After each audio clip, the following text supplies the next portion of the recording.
수학교 문학과 이만희입니다. 어, 오늘 발표에 앞서 저희에 대해서 하는 일들을 간단하게 소개를 먼저 해보겠습니다. 여러분들 학생들이 좀 생소한 것 같아요. 소프트웨어 그러면 도대체 이게 무엇인가? 피직스는 알겠는데 소프트웨어 피직스는 도대체 무엇인지 아마도 생소할 것 같아서 제가 먼저 간략하게 소개를 해보도록 하겠습니다. 사실 우리가 학부과정 때 배우는 물리학을 생각해 보면 고체물리, 통계물리, 광학, 수박 물리 이런 그런 물리적, 이론적, 실험적 있는 그런 공부들을 이런 분야의 공부들을 했었습니다. 반면 과연 소프트웨어는 무엇인가, 무엇을 연구 대상이 무엇인가 굉장히 다양합니다. 사실은 소프트웨어 그러면요, 이제 화공과나 또는 생물, 도리어 화학 이런 분야에서 많이들 연구하십니다. 그러면 소프트웨어 피직스 그러면은 사실은 그런 물질들의 물리적인 특성들, 물리적으로 해석하는 것들, 그런 것들을 연구할 텐데요. 특별히 저희 랩에서는 여러분들 보시는 것처럼 바이올로지컬 센터들, 또 휴먼 플루이드, 바이올로지컬 플루이드, 그리고 컴플렉스 플루이드라고 합니다. 즉, 콜로이드라고 하기도 하고, 컴플렉스 플루이드, 슬러리도 콜로이드의 일종이죠. 그 필터, 그리고 유체 안에 있는 입자.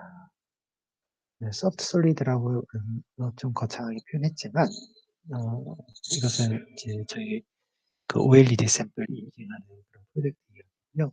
그리고 최근에는 저희가 인공지능을 이용한 장비에 대해서 고민을 해보고 있습니다. 이런 것들을 저희는 다음과 같은 세부적인 주제를 가지고 여러 연구 그룹들과 협력해서 연구를 하고 있습니다. 이 중에 어떤 것들은 저희가 주도적으로 하는 게 있고, 또 어떤 것들은 저희가 공동으로 연구하는 것이죠. 그래서 오늘은 이 중에서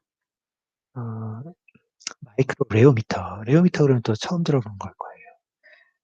그리고 정자 분리, 그리고 이제 AFM 등 이런 것들에 대해서 한번 제가 소개를 하고자 합니다. 그리고 우리가 수업이기 때문에 기초적인 내용도 좀 같이 다루려고 해요. 그래서 학생들이 이해하기 쉽도록 설명을 해보도록 하겠습니다. 그래서요, 오늘 발표를 시작할 텐데, 오늘 발표의 제목은 Reinforced Microscopy, Spectroscopy, and Discometry예요.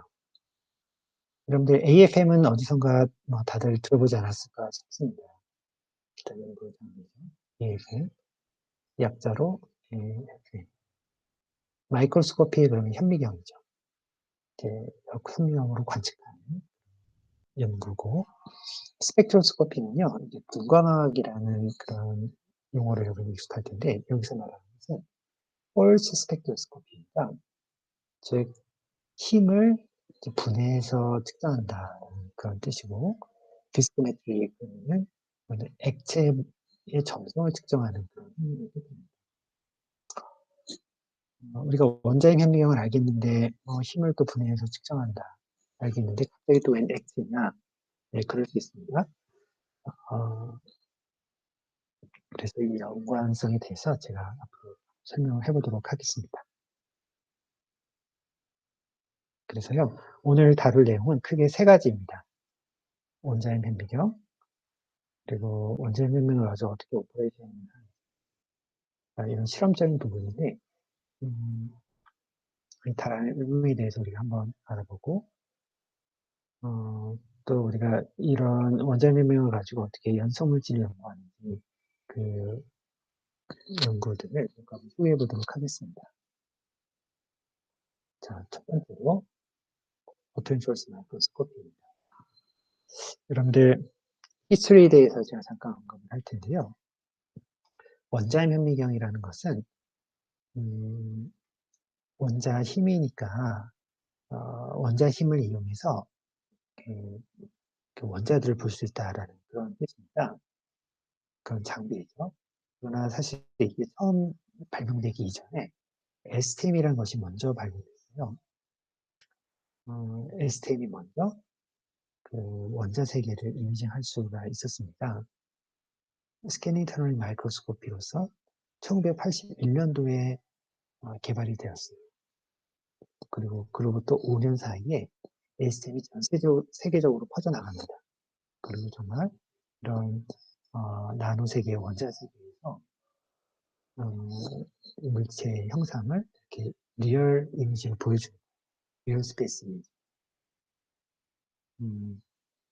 그 5년 동안 얼마나 많은 이미지를 얻고 전 세계적으로 이것을 이렇게 유명세를 펼쳤을지 생각해 보십시오.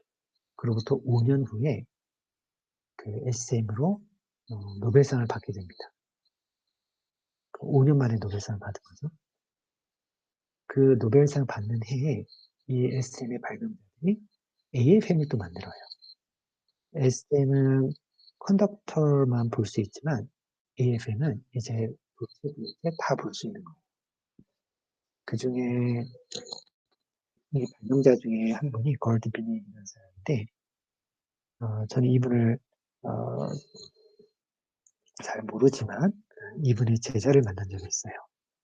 이분의 제자의 연구도 지금 독일에서 활발하게 연구하고 계시는데 AFM 분야에서는 거의 가장 어드밴스한 연구를 하고 있다고 볼 수 있겠습니다. 그래서요, 그러니까 AFM에 관한 첫 번째 논문인데 그것이 피지컬 리뷰 레터스라는 논문이 실리게 됩니다. 1986년 SM으로 그 노벨상을 받는 분의 원자력 미경을 발명했다고 해서 이렇게 논문을 냈는데요. 이 논문에 실제로 어떤 그림이 수록되어 있는지 제가 보니까 다음에 그 시간 데이터가 소개되어 있습니다. 두 개의 데이터예요. 근데 여러분들 이걸 보고 이게 원자다라고 그렇게 보입니까? 요즘 논문 같았으면 사람들이 정말 원자인가 하면서 거부했을지 모르겠습니다. 당시에 이렇게 옹수롱을 측정할 수 있고 다리가 더 옹수롱이지 않습니까? 이런 원자 레벨에서의 어떤 표면의 형상을 이게 어떤 이미지는 아니죠. 그냥 어떤 표현을 쭉 긁었을 때의 프로파일입니다. 그것들을 이렇게 볼 수 있었다는 것이 굉장히 신선한 일이고 또 여러 가지 이렇게 생각했더니 정말 실험 안에서 80뉴턴을 측정할 수 있더라. 1나노 뉴턴의 10분의 1밖에 안 되는 그 정도 작은 미세한 힘을 측정할 수 있더라. 이게 정말 원자간의 힘이다. 이야기를 한 것입니다. 이런 공로로 이제 AFM을 발명했다는 것을 이렇게 논문을 통해서 사람들에게 알린 거고요. 이 이후로 이 AFM도 급속도로 또 발전하게 되죠. SM, AFM, 그리고 다양한 그런 테크닉들이 많이 이후에 발명이 되었는데, 그로부터 30년, 이제는요, 원자들을 마음대로 조종을 합니다. 그래서 아주 유명한 그런 동물인데, 제목이 A Boy and His Atom.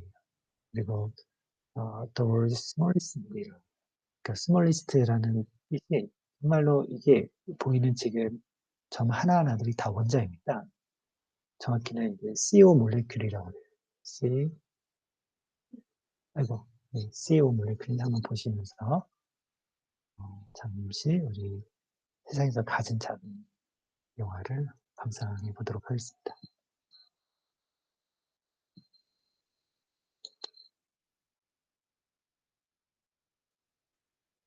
IBM에서 만든 것입니다.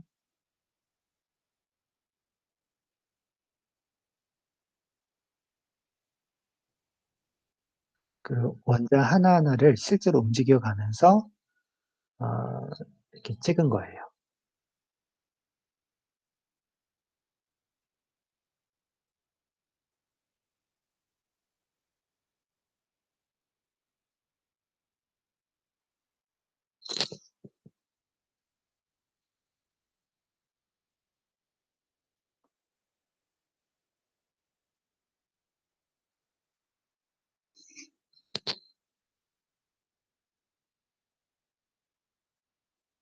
음, 놀랍지 않습니까?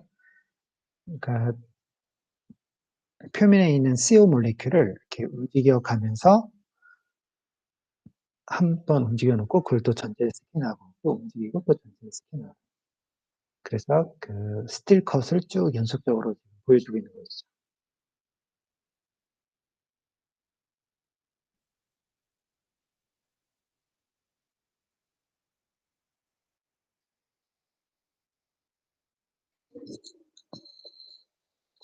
예. 어, 이렇게까지 정말 음, 그 다양한 아니 이렇게까지 동일한 그런 원자 컴퓨터 그 이미징이 가능하게 되었는데요. 음, 정말 우리가 이렇게 이미징의 한계가 도대체 어디인가 그것을 가장 극한을 보여준 논문이 바로 또 2004년에 출판되었던 사이언스지에 출판되었던 그런 논문입니다. 아이고, 그런데 제가 아까 AFM의 발명자가 걸드 비닉이라는 분이라고 말했었는데요. 그분의 제자가 아직도 활발하게 연구하고 있고요. 독일의 여러분들 레겐스버그 대학에 가면 그분 연구실이 있습니다. 제가 그곳을 한번 가본 적이 있는데요. 일단 여러 가지 그 점에서 이제 놀라운 점이 있죠. 일단 놀라운 거는 그 이제 실험실 아주 그렇게 첨단 연구를 하는 실험실이라도 막상 가보면 뭐 우리 뭐 충북대학교 실험실하고 크게 다르지 않아요. 실험실이라는 곳은 본래 겉으로 보면 그렇게 화려하진 않죠. 물론 이제 화려한 실험실도 있습니다. 그러나 그 안에서 연구자들이 어떻게 연구하느냐가 정말 얼마나 화려한 연구를 하느냐가 결정이 됩니다. 그래서 가보면 어, 그런 이제 연구실에 그런 어떤 모습들 보고 또 이렇게 거창한 것들이 있는 게 아니라 정말 그런 우리가 상상할 수 있는 그런 실험실의 모습이고 그러나 연구자들이 굉장히 열심히 연구를 하죠. 집중해서 연구하는 모습들이 참 보기가 좋습니다. 음, 그런데 연구 그러니까 정말 연구의 즐거움이 무엇인지 여러분들이 한번 맛볼 수 있으면 좋겠어요. 저 같은 경우도 연구를 하죠. 그렇죠? 그리고 저는요 회사 생활도 좀 해봤어요. 그런데 회사에서 아주 특별한 어떤 프로그램을 제가 신청을 해서 한 6개월 정도 제가 연구할 수 있는 기회를 얻었습니다.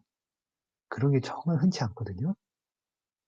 회사에서는 회사 일을 해야지 어떻게 무슨 연구냐라고 하겠지만은 그런 어떤 특별한 기회가 있어가지고요. 그때 연구를 엄청 했어요. 그렇게 재밌게 할 수가 없어요. 어, 그래서 그때는 정말 내가 평생 이렇게 연구했으면 좋겠다는 생각을 했었고 그래서 그런지 지금 이렇게 어, 여러분들이 지금 학부생이지만 이런 어떤 연구하는 경험을 할 수 있는 그런 기회가 있을 텐데 예를 들면 이제 학위 과정, 석사하든 박사하든 그렇죠. 학부 때는 사실 좀 어려워요. 만나는 게. 왜냐면 우리는 물리의 보편적인 운동과 질서를 배우잖아요. 양자역학, 통계역학, 뭐 연력학, 뭐 고체물리. 그런데 이제 대학원에서 연구를 하게 되면 정말 특정 타겟을 가지고 연구를 합니다. 학부 때는 이제 어, 보편적인 그 질서와 운동을 연구한다면 대학원에 가면요 특정 타겟을 연구해요. 특정 대상이 그 학부 때 배웠던 툴을 가지고 대학원에 가면 특정 대상을 깊이 있게 연구해요. 그러니까 굉장히 깊어집니다. 그 대상에 대해서. 그리고 계속 연구하다 보면요. 그 대상에 대해서는 자기가 연구하는 사람이 가장 잘 알게 돼요. 그 분야의 인자가 되는 거죠. 어, 그래서 특별히 이제 해외 연구자들 보면요. 나이가 들고 뭐 그래도요. 연구를 굉장히 재밌게 해요. 그리고 계속 이제 그래서 제가 아까 말했던 그 일상 받은 부분에 제자가 했던 연구인데요. 이것은 이제 연구, 아니, 이제 원자인데요. 보통 이렇게 원자를 이미징하면 이렇게 동글동글하게 보입니다. 원자가 정말 동그랗습니까? 어, 잘 모르겠습니다. 이거 자세히 보면 어떤 컨트라스트가 있어요. 그냥 동그란 게 아니라 그 동그라미 안에도 약간 어떤 컨트라스트가 좀 있죠. 그리고 좀 더 자세히 보면요. 이렇게 이게 하나의 원자인데 하나의 원자 안에 이렇게 일렉트론 클라우드가 보이는 거예요.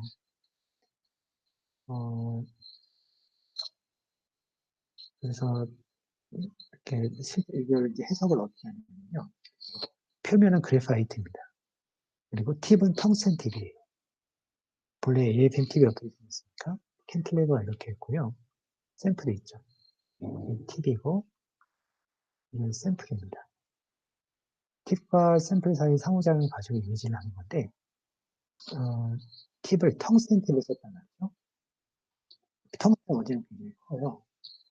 큰 원자가 있고 샘플은 작은 원자가 있고 원래는 팁이 샘플을 이미징해야 되는데요. 샘플 원자가 훨씬 더 작기 때문에 도리어 샘플에 있는 그래파이트 원자가 카본 원자가 이 텅스텐 원자를 이미징하게 되는 그런 역전 현상이 일어납니다. 그래서 이미징한 것이 실제로 이렇게 텅스텐 싱글 몰레큘의 일렉트론 클라우드를 이미징하는 거다 해석을 했어요. 즉 원자 이미징뿐만 아니라 원자 내부를 보겠다 이거죠. 원자 내부의 인터널 스트럭처를 이미징하게 되는 보고도 있었습니다. 뿐만 아니라 아이고 슬라이드가 네. 뿐만 아니라 이제 다양한 그 스캐닝 프로 마이크로스코피 그런 방법들이 탄생하게 되는데요. STM이 최초로 있었다고 했었고, AFM이 그 다음에 있었고요. LFM, 마찰력 측정하고, MFM, 마그네틱 폴스 측정하고, EFM, 일렉트로스테틱 폴스를 측정하고, 켈빈 프로브 마이크로스코피, 그리고 스노움, 스크린 리어필드 옵티컬 마이크로스코피, 근접자이죠.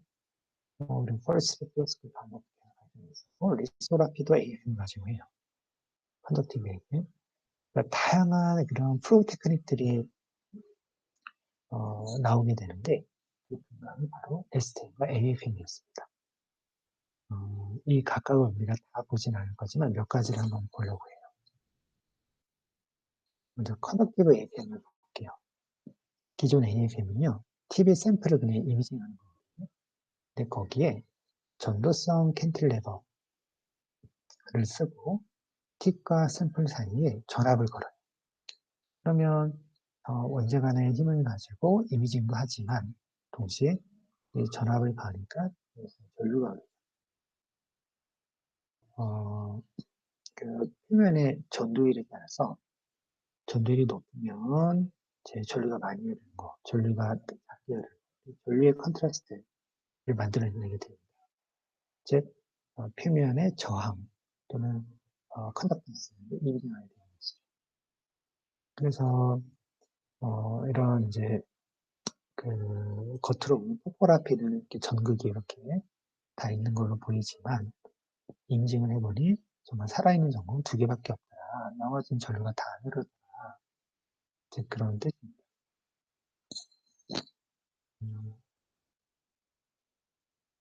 여러분들 이름이 어른 펄스 마이크로스코프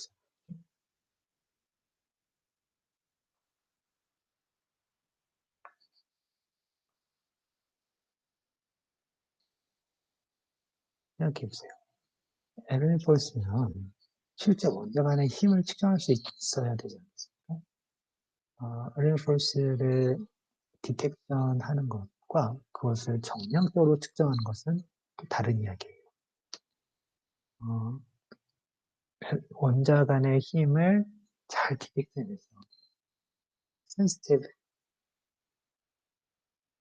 디텍션을 하면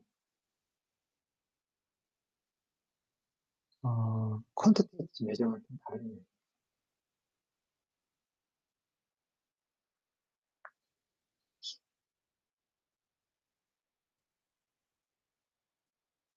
어, 센시블하게 디텍션만 했던 것이 기존의 원자의 혁명이었다면 사람들이 계속 어떤 식으로 발전시키냐면요. 퀀티테이티브 메저먼트를 하는 방향으로 그렇게 발전시켜 나가. 퀀티테이티브 메저먼트라는 건 이제 정량적으로 측정한다는 말이죠. 어떤 미세한 힘을 잘 감지하는 것뿐만 아니라 정량적인 특성을 통해서 정량적인 데이터를 만들어내는 가장 간단한 그런 한 예가 바로 이제 펄스 벡터스코피입니다. 그러니까 팁샘사의 힘을 정량적으로 측정하니까 그리고 정량적인 힘을 잘 측정하면 이런 거 가지고 뭐 영무줄로서도 할 수 있고요. 그렇죠? 정량적으로 뭔가를 측정하면 아무튼 이런 물리량들을 알 수 있는 음, 이건 하나의 예인데요. AFMT 가지고 캐피라리 펄스를 측정합니다. 킨트레버를 쭉 가다가 어느 순간 가까이 근접하면 스냅인 점프하고 어프로치 디렉션을 히스테시스가 생깁니다. 이 자세한 것은 나중에 더 얘기하는데 여기서 말하는 건 AFM 팁의 작용하는 힘을 이렇게 정량적으로 몇 나노뉴턴 이렇게 우리가 측정을 할 수 있다라는 팁 샘플 사이의 거리가 뭐 20나노, 15나노, 10나노, 5나노 이렇게 변화를 시킬 수 있고요. 그럼 나노 세계를 이미징하고 나노 세계에서 힘을 우리가 잘 측정하고 정량적으로 측정할 수 있는 것이 바로 AFM의 그런 기능 중에 하나입니다. 여러분들 이건 어떻습니까? 이제 다시 말하면 또 우리가 원자 힘 혁명이잖아요. 그러면 원소 간의 힘은 다 다르죠. 팁은 하나라도요. 표면에 어떤 원자가 있느냐에 따라서 실리콘이 있느냐, 주석이 있느냐, 납이 있느냐에 따라서 원자 간 힘이 다 다를 거예요.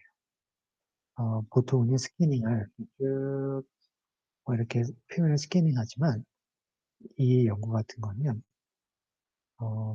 팁이 표면을 쭉 어프로치, 또 어프로치, 살짝 옆으로 가서 또 어프로치, 이런 걸 계속 반복하면서 표면을 이미징하는 거예요. 그때 이렇게 샘플에 있는 원자에 따라서 이렇게 서로 다른 힘이 측정되더라. 그렇기 때문에 표면에 있는 원자가 어떤 원자인지 알아맞힐 수 있다라는 거. 놀랍지 않습니까? 원래 토포그래피 그러면 표면의 지형도거든요. 지형이 뭐 어떻다.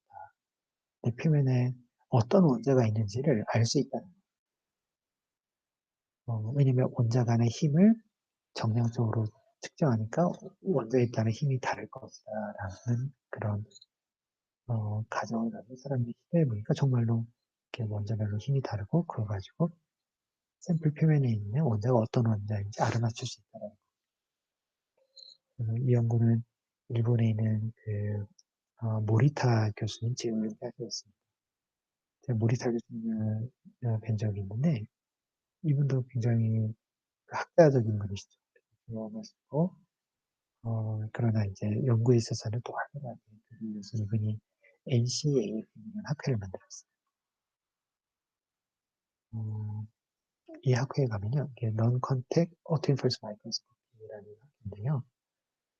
그런 AFM의 테크닉에 관해서는, 적어도 테크닉에 관해서는 가장 최고인 사람들이 모입니다. 그래서 새로운 어떤 테크닉, 그리고 새로운 사이언스, 주로 이제 유럽, 일본 분들이 많고, 아시아 분들이 많고, 미국 분들은 좀 적어요. AFM이라는 그런 소스가 이제 여러 개가 있을 텐데, 미국 분들은 좀 적고, 그 유럽과 일본 하는 그런 학자들이 참가를 합니다. 그래서 올해는 대부분의 학회들이 다 취소가 됐었어요. 왜냐면 전염병 상황 때문에. 그래서 NCFM이 취소가 됐는데, 이제 내년에는, 싱가포르에서 한다고 그랬던 것 같습니다. 어, 그래서 이렇게 원자의 힘으로 표면의 원자를 또 알아볼 수 있습니다. 좀 놀랍죠? 그리고요, 이거는요, 동일하게 또 원자 힘 현미경이지 않습니까? 그 이름에 걸맞게 공간 전체의 힘을 한번 이미징해보자. 그것입니다.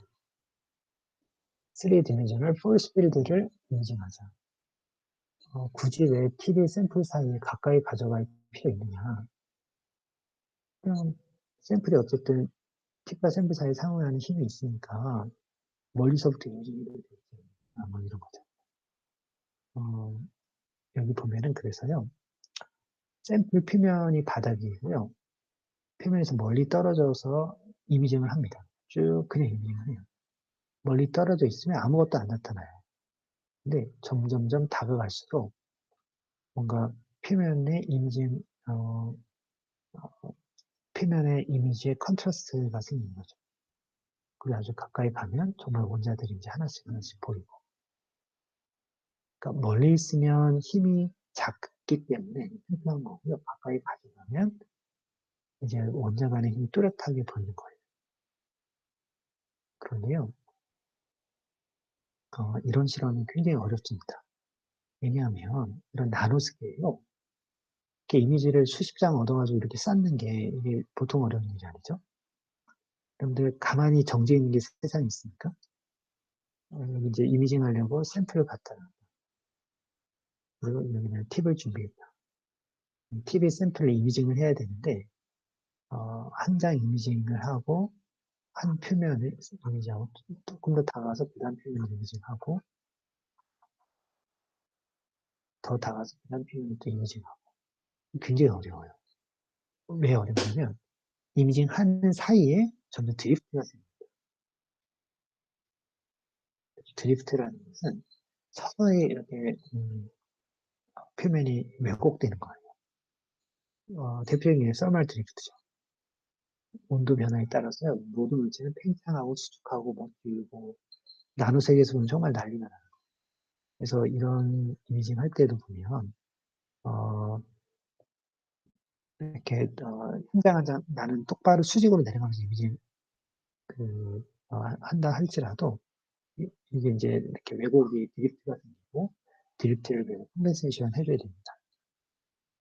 그래서 이런 과정을 잘 거치면 공간에 3D 그 폴스 필드를 우리가 얻을 수 있다.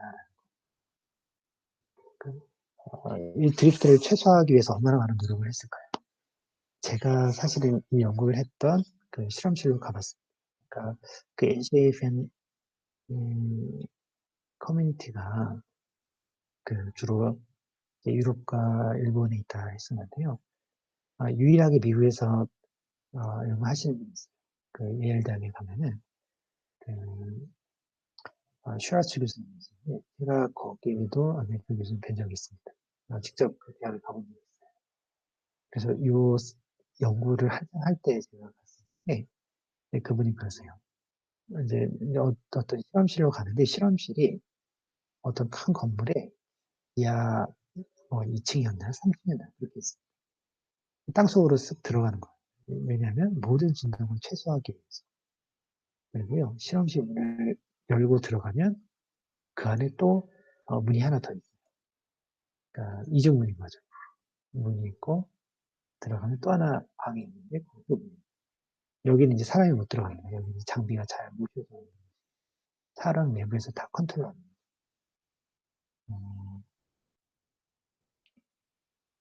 장비가 있고 그래서 진동을 최소화하고 그리고 외부 영향을 덜 받도록 이렇게 건물에 위치해 있습니다. 그래서 이분이 하시는 말씀이 이런 실험을 하려고 그러면은 최대한 다 정지되어 있어야 되는데 특정 시간대가 되면 어떤 노이즈가 들어오더라. 표면이 이렇게 이미징이 안 되더라. 알고 보니 그 이유를 한참 찾았는데 알고 보니까 그 시간대에 그 지상 한 2층이었나요? 3층이었나요? 거기서 청소하시는 분이 이렇게 그 진공청소기로 청소를 하는 시간이라고 합니다. 그래서 그런 말로는 그 청소하시는 분이 사실 하는지 안 하는지 다 장비를 가지고 디텍션을 할 수 있다. 그래 했습니다. 자, 굉장히 어려운 실험이에요. 그리고 그러나 이런 걸 사람들이 하는 데서 실제로 원작한 힘을 이렇게 비주얼라이제이션하고 이런 걸 보여주는 이런 게 좋은 영역입니다. 그래서 이런 식으로 이미징을 하면요, 표면에 있는 원자와 표면 하부 원자를 또 다 알 수가 있어요. 이렇게 표면에 있는 원자, 표면 하부에 또 원자가 있거든요. 그것까지 다 폴스 필드에서 보이는 것이죠. 뿐만 아니라 폴스를 나눈다고 했잖아요. 폴스를 어떻게 나누냐? 컨저버티브 폴스, non 컨저버티브 폴스로 나눠요. 여러분들 non 컨저버티브 폴스, 컨저버티브 폴스가 어떻게 다릅니까? 컨저버티브 폴스는 우리가 이제 한국말로 하면 보존형이죠. non 컨저버티브 폴스는 보존형이 아니라는 거죠. 근데 여러분 생각해 보세요. 어떤 힘이든 여러분들이 알고 있는 대부분의 힘은요, 이게 보존형입니다. 물론 이제 마찰 이런 게 이제 비보존인데, 여러분들 원자 간의 힘, 그게 어떤 힘 맞습니까? 원자 간의 힘을 보면요, 어트랙티브 리트랙션, 레너드 존스 타입의 힘이거든요. 이런 식으로 그려져요. 그런데 어떤 힘의 함수 펑션이 있다는 얘기는 이게 이제 함수꼴로 딱 뭔가를 쓸 수 있다는 얘기는 다 보존형이죠. 그런데 어디서 이런 non conservative force가 생길까요? 그 T 원자가 있고 샘플 원자가 있는데 그 아래도 샘플 원자가 있고 얘네들이 상호작용하면서 있는데 원자 간의 힘 다 이렇게 함수꼴로 주어지는 이런 레너드 존스 타입의 힘이잖아요. 가까이 멀리 있으면 있고 가까이 있으면 반발력. 그런 힘들인데 어디서 이 비보존력이 올까? 어떨 것 같습니다.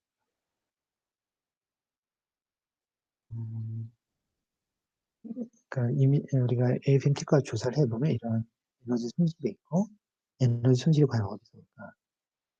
알고 보면요, 이게 타임 디펜던트 포텐셜이 있는 에너지가 보존이 안 돼요. 포텐셜이 거리에 따라 거리에 의존하지만 시간에 따라서 변하면 또 보존이 되잖아요. TV에 지금 진도하고 있습니다. 그렇기 때문에 이 시간에 따라가서 전체적인 포텐셜 합이 어떻게 바뀌냐면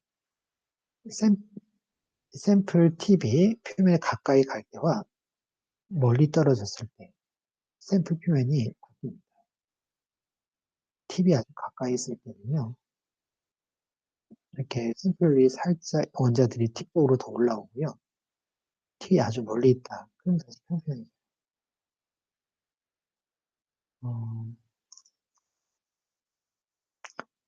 그리고 다시 가까이 가면요, 이렇게 아주 가까이는 딱 태핑을 한번 하고 뺄 때 히스테리시스가 생기는 거죠.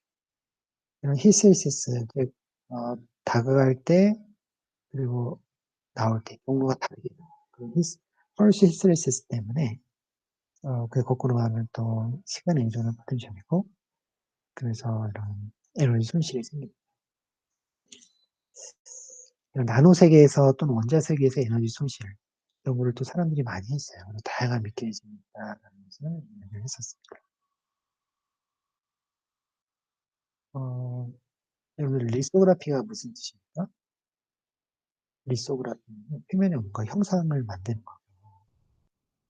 그런데요, AFM 팁과 샘플 사이에 물기둥을 만들 수 있어요. 나노 물기둥. 이 물기둥, 물이라는 건 표면을 옥시데이션 시키거든요. 그래서 표면에 로컬 옥시데이션을 시킬 수가 있습니다. 또 표면을 이렇게 긁을 수도 있고, 또 디펜 리소그라피라는 게 있어요. 여러분들 펜 찍어서 이렇게 펜 찍어서 표면에 글씨를 쓰죠. 마찬가지로 AFM 팁을 가지고요. 이렇게 잉크에 퐁당 담궜다가 표면에 글씨를 쓸 수가 있어요. 그러면은 잉크 몰레큘이 AFM 팁을 따라 내려와서 표면을 이렇게 diffuse 하게 돼요. 그러면 거기서 마치 잉크를 가지고 펜을 이렇게 글자를 쓰듯이 사람들이 60나노짜리 글자를 쭉 써서 편지를 썼어요. 재밌죠. 뿐만 아니라 AFM 끝에 서머 커프 뭐 이런 걸 달아가지고요. 표면의 온도 분포를 알 수도 있습니다. AFM의 다양한 그런 자, 그래서 제가 준비한 파트 1을 이제 담아주는데요. 자, 파트 1에서는 그 AFM을 소개한 것입니다. 그리고 다양한 응용에 대해서 우리가 일부 살펴보고요. 자, 이제 파트 2에서는 AFM의 인스트루멘테이션 그리고 오퍼레이션, AFM이 이제 어떻게 구성되어 있는지 그리고 그 오퍼레이션을 어떻게 하는지 알아보도록 하겠습니다. 자, AFM은 크게 두 가지 모드로 작동합니다. 스태틱하냐 또는 다이나믹하냐. 스태틱하다는 건요, 팁에 특별히 어떤 다이나믹스를 주지 않는다. 팁을 가만히 표면에 놓고 쭉 이렇게 스캔합니다. 컨택 AFM 그래요. 다이나믹 AFM은 팁을 진동을 시킵니다. 팁에 이렇게 하모닉 폴스를 가해서 팁을 진동시키는데 이 진동을 주고 측정하는 방식에 따라서 앰플리튜드 모듈레이션 AFM, 프리퀀시 모듈레이션 AFM 이렇게 앰플리튜드 모듈레이션 AFM의 다른 별명이 바로 우리가 흔히 말하는 태핑 모드 AFM이라는 거고요. 프리퀀시 모듈레이션 AFM의 다른 별명이 바로 non contact AFM. non contact 그러면은 비접촉 AFM이냐? 정말로 비접촉이냐? 사실 뭔가를 특정하는 데 있어 비접촉이라는 건 굉장히 중요해요. 뭔가를 측정할 때 측정하면서 동시에 파괴하면 안 좋잖아요. 그런데 이게 정말로 비접촉인지 제가 공부를 해보니 이론적으로는 정말 비접촉이에요.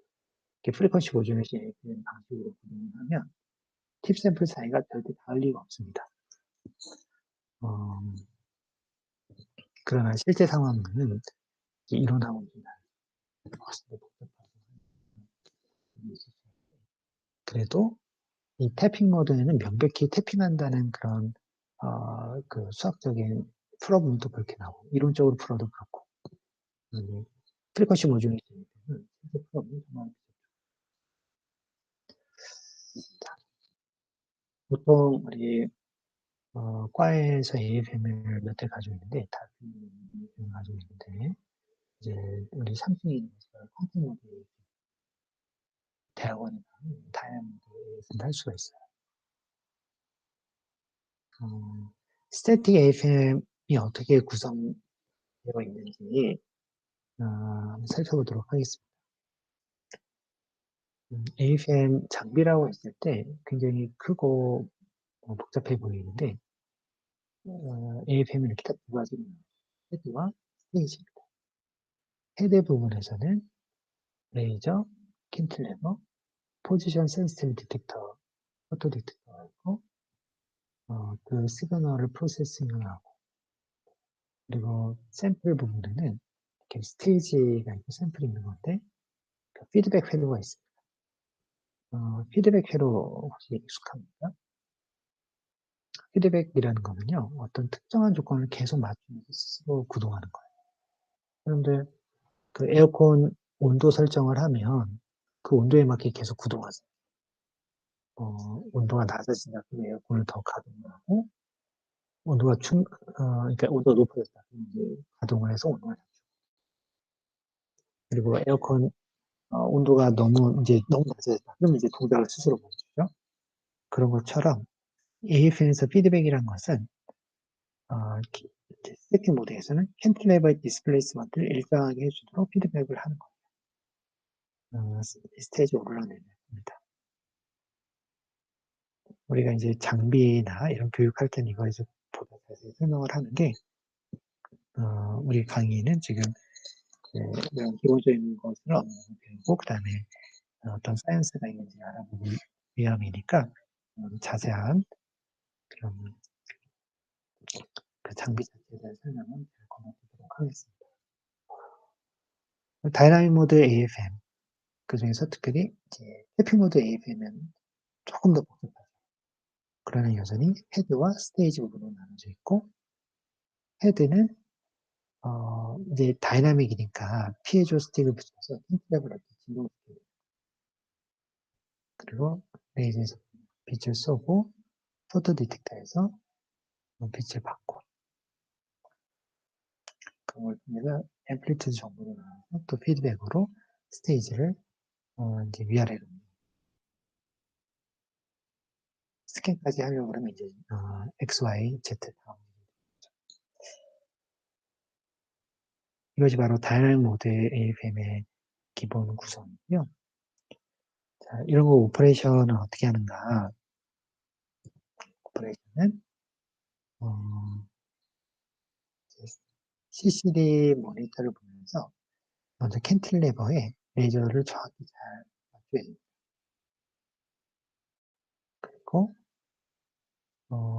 디텍터, 포지션 센서 포드 디텍터의 중앙에 레이저 잘 오게 하고, 그리고 접근시키고 이미징하는 거예요.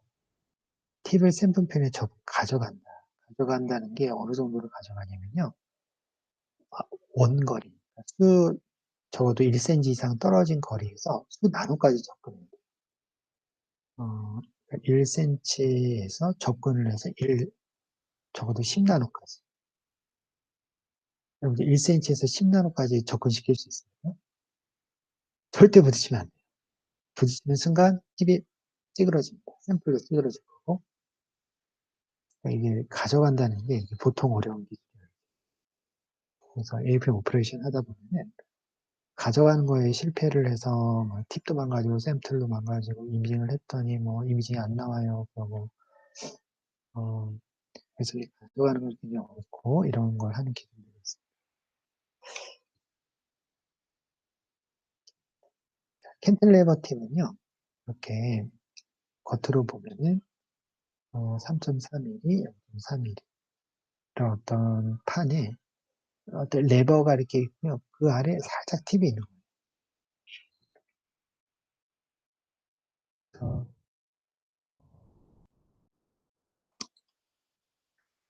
팁이 있고 그 팁을 확대해 두면 이렇습니다. 매우 날카롭죠.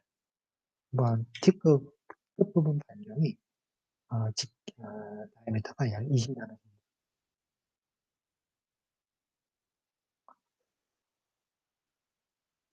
이런 팁으로 이미징을 하는 것이고, 그리고 기본적으로 AFM에서는 팁 샘플 인젝션, 롱레인지 어트랙티브, 숏레인지 리펄스 이런 걸 가정을 합니다. 그리고 이제 정말로 그 원자간의 힘을 계산하면 되고요. 그리고 우리가 어떤 스케일이 중요한 건데, 여러분들 정말 원자 스케일이 있고요. 그거보다 조금 더 큰 메조 스케일이 있고, 그거보다 더 큰 매크로 스케일이 있어요. 각 스케일마다 힘이 달라지는 거예요. 그러니까 우리가 캔틸레버를 볼 때, 캔틸레버를 이렇게 원자들의 집합으로 보면 끝부분에 이렇게 하나의 원자가 있는 거고, 샘플도 이렇게 원자들의 그런 집합으로 보면은 이 원자 간의 힘 스케일을 볼 거냐, 아니면 캔틸레버를 이렇게 쐐기 모양의 그리고 샘플을 이렇게 어떤 평평한 서피스로 볼 거냐. 또 이 힘이 또 다르죠. 그렇죠? 그리고 더 큰 스케일을 보면은 캔틸레버가 있고 더 바디가 있고, 팁 샘플도 더 깊이 어떤 단순히 서피스가 아니라 어떤 스케일에서 보느냐에 따라서 힘이 다 달라요. 어, 그 오퍼레이션을 정말 원자를 보고 싶다. 그럼 원자 스케일까지 가야 돼. 정말 팁도 날카로워야 되고, 끝에 원자 하나 있어요. 원자 하나가 이렇게 상호작용하도록. 그래서 인터랙션, 이제 롱레인지 어트랙션, 숏레인지 에커스 플러스가 이제 인터랙션, 에어에서는 또 다릅니다. 에어에서는 훨씬 더 복잡해요. 왜냐면은, 여러분은 공중이 아무리 깨끗한 게, 표면을 처리한 것도요, 시간이 지나면 다 오염이 돼요. 공중에 놓으면요, 이렇게 물층이 안 생길 수가 없습니다. 그리고요, 팁 샘플 사이가 가까이 가져가면, 나노스케일로, 가져가면 한 10나노 정도 되잖아요. 5나노 정도 되면은, 얘는 이렇게 물기둥이 생겨요. 캐필라리 컨덴세이션이라는 그런 가스 리퀴드 페이스 트랜지션이 일어나는 언더 나노 컨파인먼트 상황에서, 이거는, 이슬점 이하로 낮아져서 하는 거랑 다른 나노스케일 컨파인먼트 상황에서 일어나는 트랜지션입니다. 쉽게 말하면 공기 분자가 이렇게 두 고체가 이렇게 멀리 떨어져 있으면요, 공기 분자가 그 자유롭게 기체처럼 다니는 걸 좋아해요. 아주 이렇게 컨파인드 돼 있다. 그럼 얘네들이 아예 뭉쳐서 액체가 되는 게 엔트로피의 손해를 보죠. 그러나 에너지적으로 훨씬 더 이득입니다. 엔트로피는 이렇게 여러분들 F는 E 마이너스 TS 필 에너지를 낮추는 거예요. 에너지를 낮추는 거예요. 엔트로피는 사실 손해를 보지만 에너지가 낮아지는 효과가 훨씬 더 큰 거죠. 얘는 감소. 근데 마이너스로 감소하니까 전체적으로 플러스가 돼서 사실 엔트로피도 사실 커져야 좋은 건데 엔트로피가 커지지 않음에도 불구하고 에너지가 훨씬 더 낮아지기 때문에 이렇게 돼요. 이렇게 그 캐탈 컨덴세이션에 의해서 가스 리퀴드로 이런 태핑 모드 AFM에서 이제 비선형 다이나믹스가 생겼는데 이 비선형 다이나믹스를 제가 풀어본 일이 있습니다. 그러니까 이런 거예요. 팁 샘플 사이 팁이 이렇게 쭉 다가가면요. 이렇게 진동을 하면서 다가가면 희한하게도 막 진폭이 갑자기 다가가는데 A에서 D로 점프를 하더라.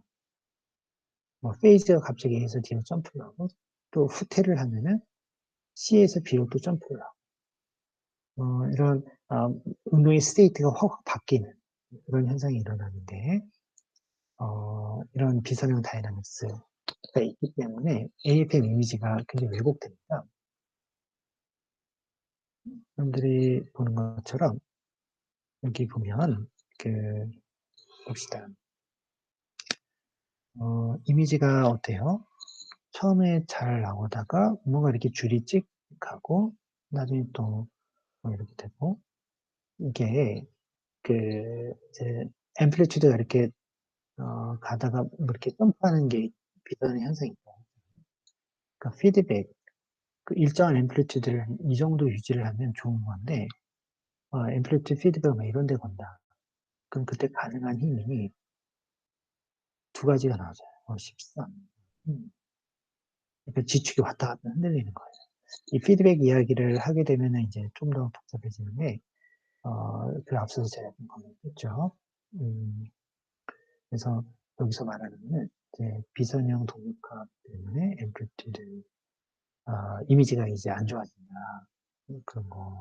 그런 이야기를 하고 싶었던 것입니다.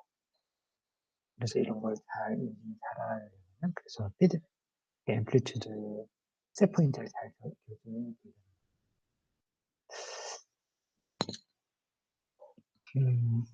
이렇게 해서 AFM 이미징에 대해서 사람들이 이제 관심을 가지고 연구를 많이 했죠.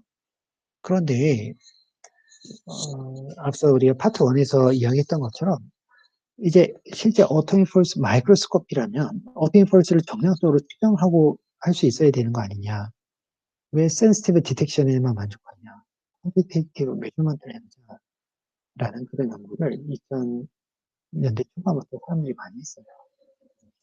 우리는 그런 걸 하려면 어떤 문제를 풀어야 되냐면, 여러분들 역학의 기본 문제가 무엇입니까? 우리가 힘을 다 알고 있다고 할 때 시간에 따른 이 모션을 구하는 역학의 기본 문제. 폴스를 알고 시간에 따른 위치를 구하는 것이 역학의 문제인데, 거꾸로 우리는 위치를 알고 힘을 구해야 되는 거예요. 쿼드테이트 폴스 메저먼트를 해야 되니까. 그리고 위치는 우리가 실험적으로 할 수 있어요. 이 모션 정보는 앰플리튜드와 페이즈죠. 진동의 앰플리튜드와 페이즈. 이거는 뭐 실험적으로 어떻게든 측정을 할 수가 있습니다.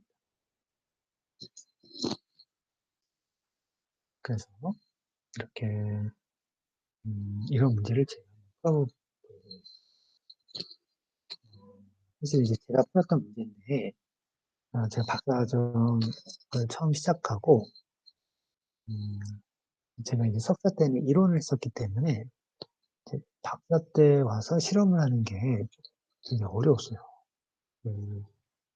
그러나 감사하게도 실험을 굉장히 잘하는 친구가 있어서 그 친구한테 도움을 많이 배웠습니다. 그러면 대학원에 가면요 서로 잘 협동하고 좋은 친구를 서로가 되어주면 참 좋아요. 교수님께 직접 배우는 것은요 대학원에 가면 그 first 그 멤버들은 처음 시작하는 first 멤버는 교수님한테 직접 배웁니다. 두 번째 그 대학원 멤버들은요 다 그 선배들한테 배우는 거예요. 교수님한테 직접 배우기보다도 선배들한테 훨씬 더 많이 배우고. 그런 면에서 저도 이제 처음에 대학원 갔을 때, 박사과정 갔을 때 굉장히 큰 랩이었고, 다 선배들한테, 친구들한테 배웠던 거예요. 그런데 어떤 연구든 처음 시작할 때 여러분들 리뷰 페이퍼를 잘 읽으면 그 분야에 대해서 쭉 히스토리가 있고, 그 어떤 연구는 되어 있고, 어떤 연구는 되어 있지 않고, 뭐 이런 것들을 쭉 소개해 주거든요. 제가 처음 대학원 가서 리뷰 페이퍼를 한 2편을 제가 쭉 읽었습니다. 그랬더니 부족한 부분이 있는 거예요. 그 분야에 대해서. 그래서 더 연구해야 될 게, 이게 중요하구나 해서 그 문제를 풀었던 거죠. 앞서 말했던, 모션을 할 때 힘을 구하는 방법을 이렇게 유도했던 거예요. 펄스도 솔루션, 지금도 이 솔루션을 계속 쓰는 거죠.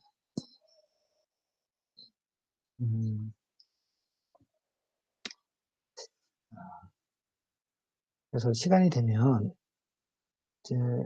직접 이걸 여러분들, 만약에 대면 수업 시간이라면, 같이 수업을까지 했었습니다면, 비대면 상황이라,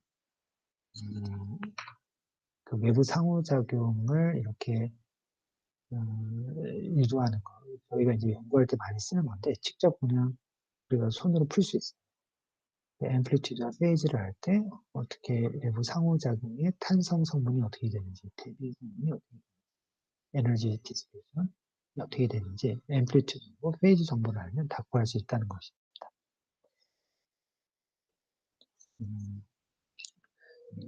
간단하긴 하지만 또 지금 하기에는 좀 그렇고 대면 수업 시간이라면 우리가 한 10분, 15분 해볼 수 있을 것 같고요. 여기서 넘어가도록 해보겠습니다.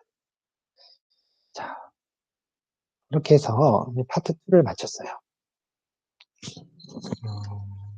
이제까지 했던 걸 이렇게 보면 첫 번째 파트에서는 AFM을 소개를 했고 두 번째 파트에서는 AFM의 구동, 그리고 실험 장비, 구동하고 장비 자체를 봤습니다.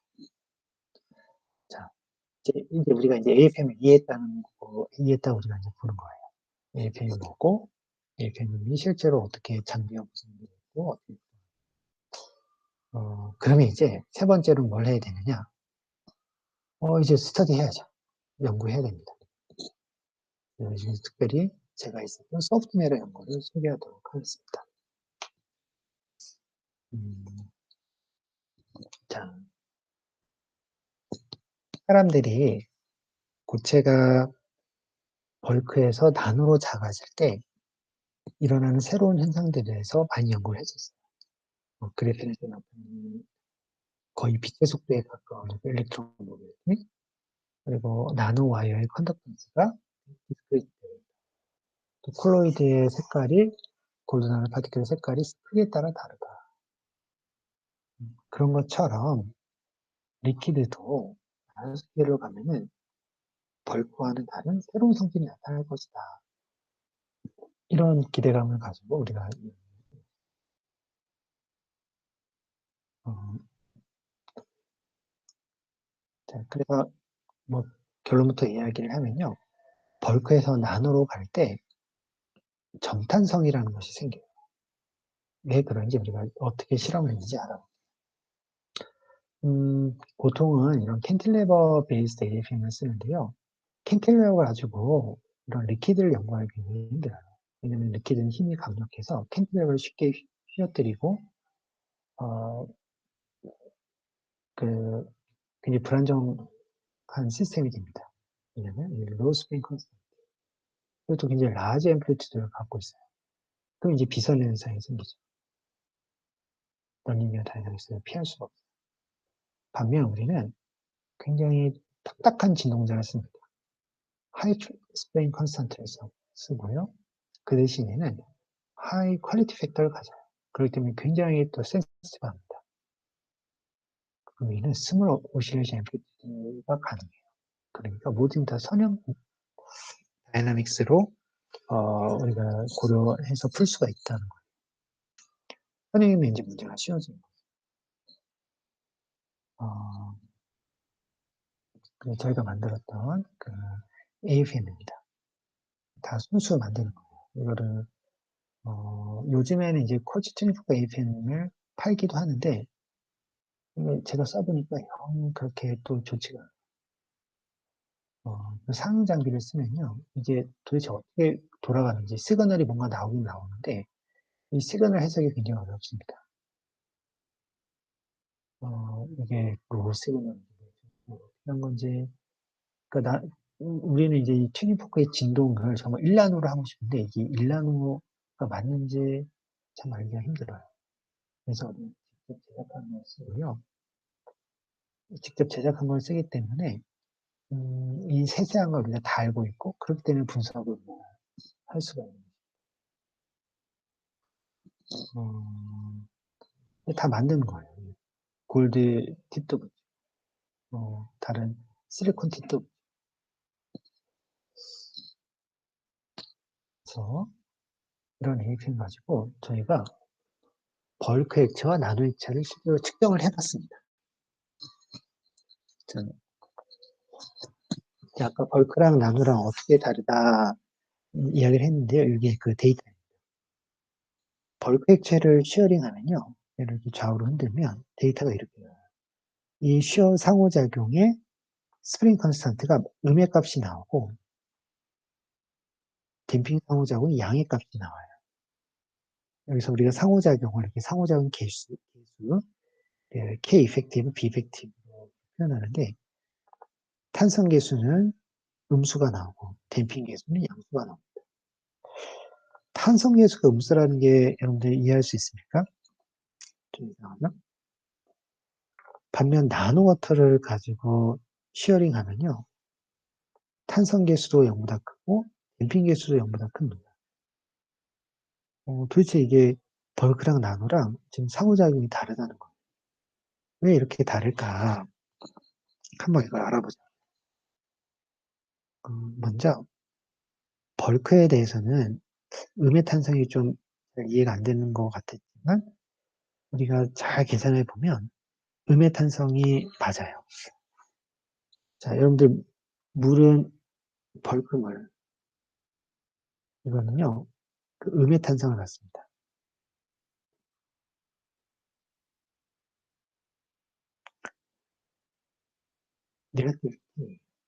이걸 어떻게 알 수 있냐면 이건 복잡한 설명이 아니더라도 음, 여러분, 보트, 호수 위에 보트가 있잖아요. 보트를 한번 밀어보세요.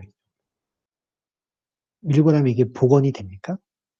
다시 복원력이 없고요. 도리어 미는 쪽으로 더 가려고 하죠. 그러나 결국엔 정지합니다. 어, 물이라는 건 본래 한번 흘러가면 그쪽으로 계속 가려고 하는 거예요. 복원력이 없고 도리어 더 그쪽으로 더 가려고 한다. 그래서 네거티브 K가 나와요. 어, 그러면 벌크에서 나노로 갈 때 생각해 보세요.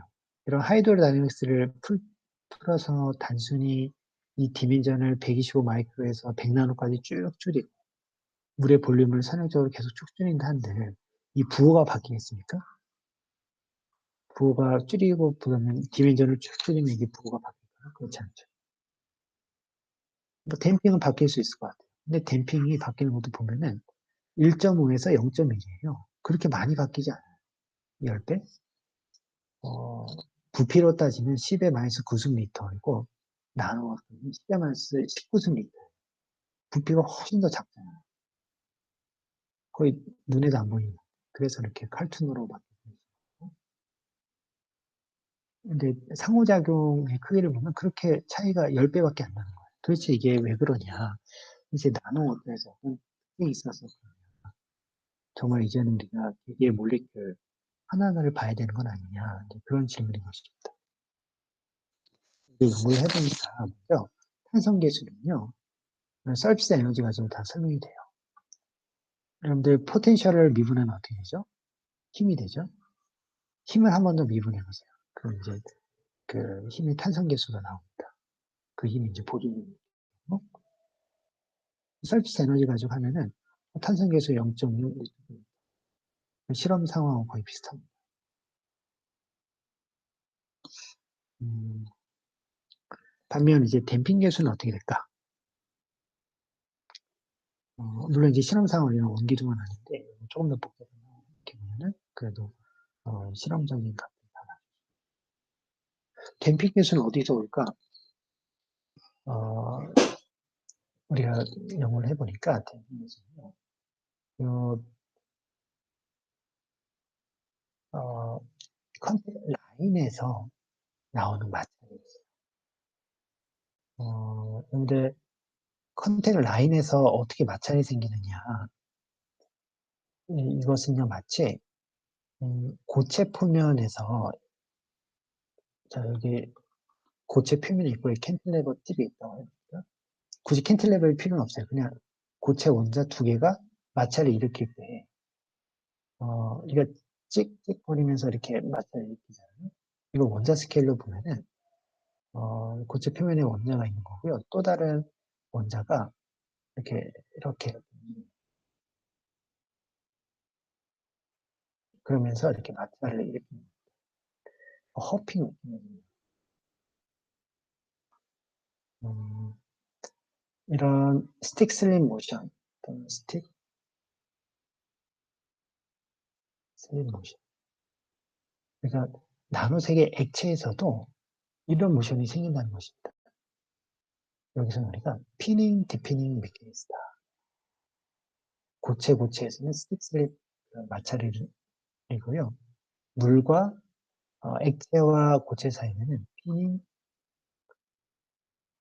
디피닝.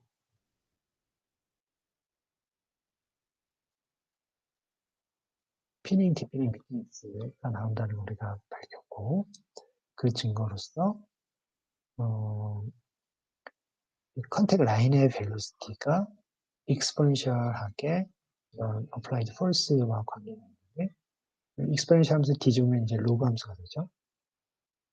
그래서 힘이 이렇게 로그 V에 비례한다. V는 T 밸런스 앰플리튜드에 따른 힘을 측정할 때 이렇게 로그 스케일로 나온다라는 거 가지고 우리가 그런 플레이드 미케닉스, 애토믹 스케일에서의 이런 리퀴드 솔리드 상호작용을 보였습니다. 그래서 어, 나노 액체와 고체 사이의 수요 인터랙션을 종합해 보면 이런 일레스틱 펄스가 있고 피닝 디피닝 메커니즘은 대표적으로 두 개를 우리가 슈퍼포즈를 시키면요. 그런 실험 사실을 잘 설명할 수가 있었습니다. 이렇게 그 로우 스케일로 댐핑 포즈 같은 거, 피닝 디피닝 메커니즘, 그리고 그 서비스 에너지 가지고 이런 K 값이 떨어지는 거다.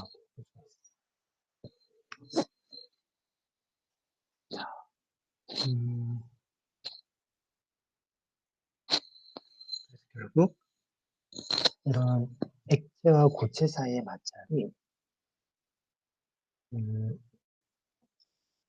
이런 요 안에보다도 바운더리에 있는 원자의 피닝 디피닝 메커니즘으로 설명을 했는데 그때 액티베이션 에너지와 그 피닝에서 디피닝 커팅 레이스를 구할 수가 있고요.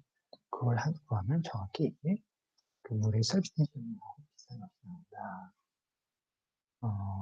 그러므로 정말 이것은 액체의 그 고체랑 상호작용했다가 떨어지는 그 모습이 우리가 관측하는 것이다.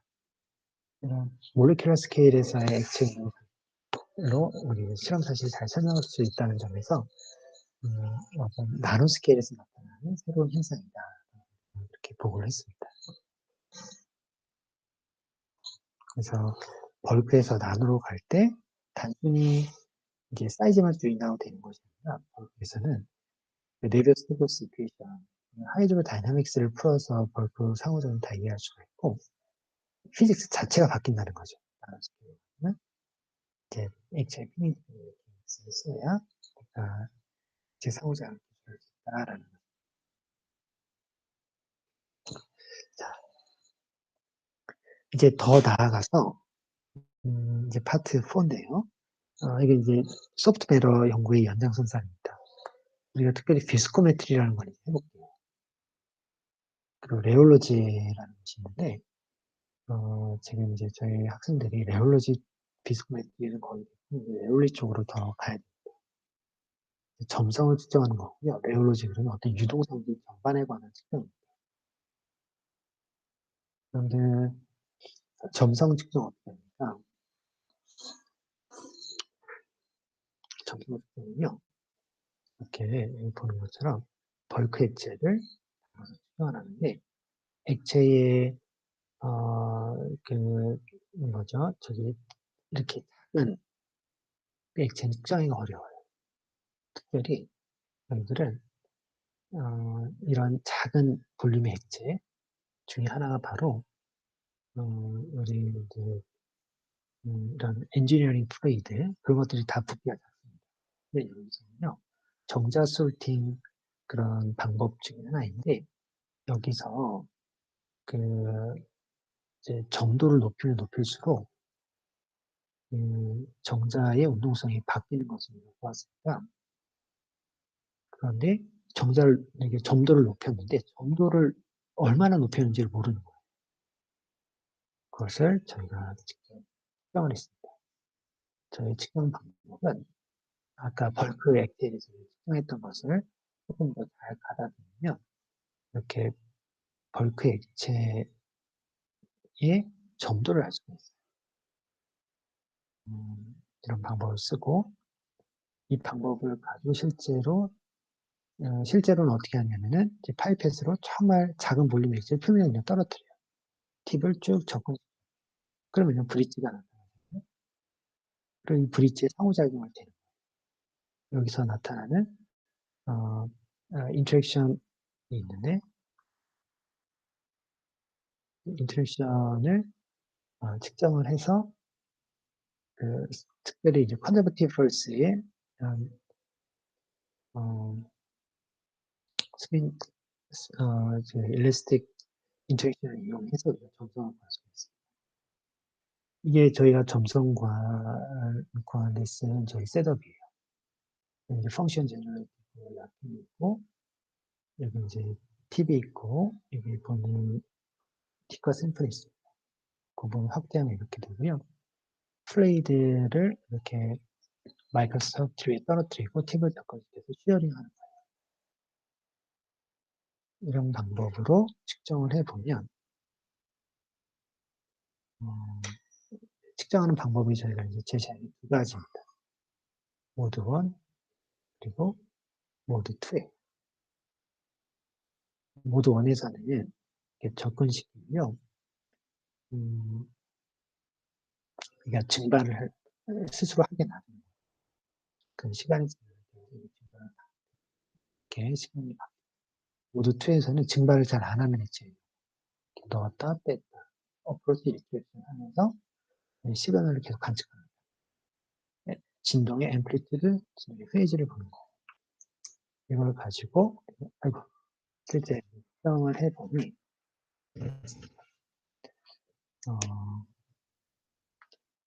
자 먼저 레퍼런스 플레이드로 우리 물을 해봤더니 뭐 이제 잘 맞는데 일단 여기 보는 것처럼 물의 점선하자. 그리고 이거 가지고 아까 스펌 솔팅 솔루션을 측정을 해봤더니 이렇게 보이는 거예요.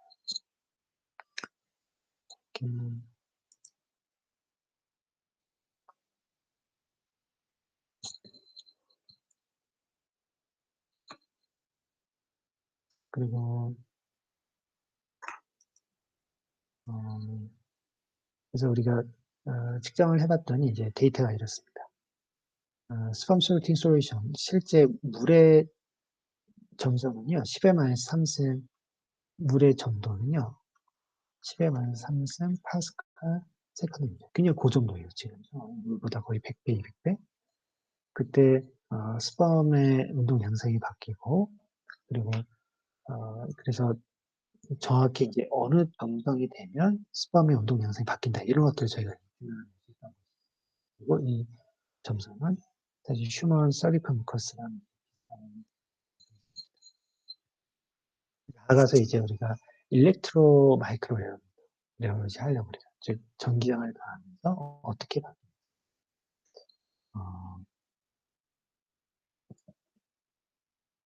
그리고 더 작은 이제 그러니까 수십 피콜리터 정말 작은 액체 그렇게 더 밝은 자 그래서 저희가 이제 AFM에 대해서 이야기를 했고 또 AFM만 소프트웨어 연구 그리고 또 이렇게 스펌 솔팅 솔루션을 응용했던 것들을 소개해 드렸습니다. 그리고요, 시간을, 제가, 이런 이제 AFM을 가지고 계속 이미징이 아니라 이제 여러 가지 다른 연구들을 했던 것을 소개를 했는데요. 이것도 좀 재밌어요. AFM 가지고 여러분들 지진계로 쓸 수 있습니까? 지진계로 쓰는 연구를 했어요. 표면 어쿠스틱 웨이브를 AFM으로 측정합니다. 이제 이게 뭐 지진계랑 비슷해요. 그래서 뭐 어떤 사후장이 가해졌을 때 이제 버클링이라는 건 안 좋은 거잖아요. 근데 그것을 위해서 하일리 센시티브 센서를 만들었다. 인질 센서다라는 의미에서 이제 좋은 평가를 받았던 부분입니다. 여기 이제 비디오가 있는데요. 표면에 어떤 진동이 오면 그것을 이제 그러니까 버클링 스테이트를 바꿉니다. 레프트에서 라이트로. 이런 걸 이용해서 뭔가 센싱을 하는 거예요. 근데 이제 저희가 특별히 했던 거는 이제 theoretical 모델을 저희가 만들었는데 스테이트 왼쪽으로 버클된 거, 오른쪽으로 버클된 거 이런 걸 이제 어떤 스테이트로 우리가 비교를 하고 스테이트 상에서 이제 트랜지션 하는 거예요. 그리고 이게 더블 포텐셜을 줍니다. 그러면 left 버클된 스테이트, right 버클된 스테이트 그리고 그것에 대한 트랜지션으로 상황을 기술할 수 있죠. 네, 자세한 설명을 하기보다는 이런 연구의 의미를 제가 이야기하면요. 네, 이런 이렇게 버클된 방향을 바꾸는 거, 표면의 움직임에 따라서 지금 이 상태에서 표면 오른쪽 움직임을 이렇게 바뀌잖아요. 오른쪽처럼. 근데 이걸요, 여러분들 그냥 있는 그대로 풀려고 해보세요. 이거 얼마나 복잡합니까? Too complex to solve예요. Too difficult to solve. 이걸요, 물리학자들은요, 괜히 단순화시켜서 풀어야 됩니다. 저는요, 이걸 이제 더블웰로 단순화시켜요. 그러면 이제 뭔가 풀 수 있고, 뭔가 이 상황 설명을 할 수가 있어요. 이렇게 표면에 진동이 와서 표면에 이렇게 디스플레이스가 생기는 거는 더블 포텐셜이 어스미틱하게 변하는구나. 결국에는 플리핑을 해서 다른 쪽으로 공이 떨어지는 것과 같은 원리다라는 것입니다. 그러면 이게 단순히 이런 이론에만 그치냐? 아니에요. 실제 실험상을 있는 그대로 또 어느 정도 다 설명을 해요. 어, 그 표면이 움직이는 속도와 이걸 비교를 해보면 정말 이론하고 실험하고 잘 맞습니다. 그러니까 이 단순히 이제 토이 모델이라고 해서 이게 정말로 별로 쓸모없는 모델이 아니라 실험 사실도 잘 설명할 수 있는 모델이 됩니다. 물리학적인 그래서 단순화시키는 그런 것, 그리고 단순화시켜서 그것을 풀고 실험의 에센스를 담은 단순한 모델. 복잡한 건데 거기서 에센스를 우리가 찾아내는 거예요. 그래야 그 에센스를 가지고 모델을 만듭니다. 그럼 그 모델이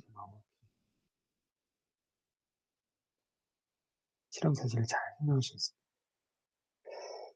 그런 점에서 이런 버클링이라는 것도 굉장히 복잡하잖아요.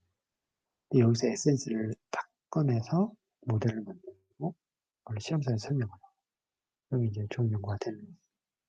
뿐만 아니라 우리 스토캐스틱 시뮬레이션을 하면 이제 노이즈를 넣을 수가 있는데 노이즈 실험에서 나타난 노이즈처럼 우리가 시뮬레이션을 할 수가 있죠.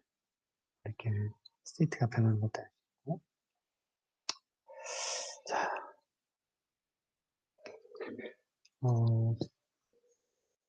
그래서 제가 이제까지 했던 것들을 한번 요약을 해보겠습니다. 제가 원자력 미학을 소개를 했고 그 오퍼레이션을 알아봤고 그걸 가지고 우리가 몇 가지 저희들이 했던 연구를 소개해봤습니다. 나노리퀴드 연구, 컨테이너 라인의 피딩 메커니즘으로 나노 액체에서 나오는 특이한 성질에 대해서 우리가 알아봤고 또 비스코메트리 또는 외워진 것을 알아봤고 추가적으로 우리가 버클링에 대해서 알아봤죠. 소프트웨어 스터디는 아닌데 버클링 되는 팁을 가지고 어떤 센싱하는 거. 그래서 AFM을 가지고 이제 제가 실험한다고 그러면 사람들은 이제 이미징 하는 줄 알아요. 물론 이미징도 하지만 우리는 AFM의 이런 기능을 잘 활용을 해서 다양한 센서로 쓰는 것입니다. 리퀴드 센서가 될 수도 있고, 이런, 어떤 지진계가 될 수도 있고. 그래서 이걸 할 수 있는 일들이 참 많아요. 재미있는 일들이 많고. 생각해보세요. 맨날 이미징만 한다고 그러면 얼마나 지루하겠습니까? 그러나 정말로 다양한 새로운 일들을 많이 할 수 있어서 이런 나노 프로브라는 것은 우리가 이제 프로브 그러거든요. 이 나노 프로브가 굉장히 활용도가 높아요.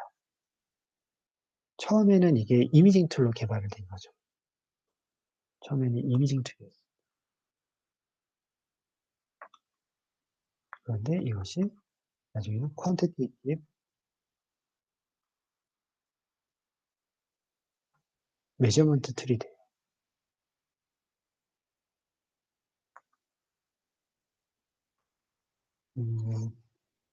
그러니까 이제 정량적으로 뭔가를 측정할 수 있으니까 다양한 나노 스케일의 상호작용을 측정하기 위해서 다양한 센서로 쓸 수가 있는 거죠. 어, 여러분들 좀 질문도 받고 싶고, 뭐 궁금한 점이 있을까 싶은데, 온라인 강의이기 때문에, 여기서 이제 마쳐야 될 것 같습니다.